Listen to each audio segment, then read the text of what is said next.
That the forests of Fukushima hold a dark truth is something Professor Yuichi Onda has feared. An expert on radiation and its effects on the environment, he's been coming to these remote parts of the region ever since the nuclear plant nearby had a meltdown. Not only has he found high concentrations of radioactive cesium, upwards of 750,000 becquerels per kilogram, in the fallen leaves and in the soil, but up in a tower, he and his assistants have also measured dangerous levels in the trees themselves, suggesting radiation has permanently found its way into the ecosystem.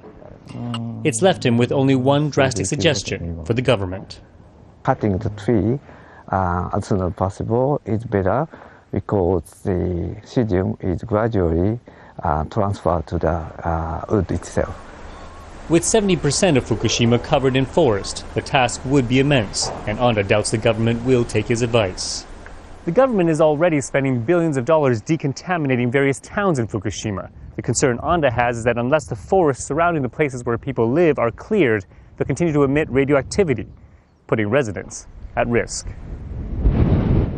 Even 40 kilometers away from the Fukushima plant, many places remain uninhabitable. And 2 years on, the stress for those who had to abandon their lives is having deadly consequences.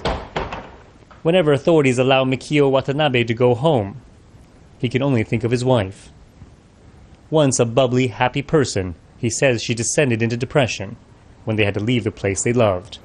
Eventually, she killed herself.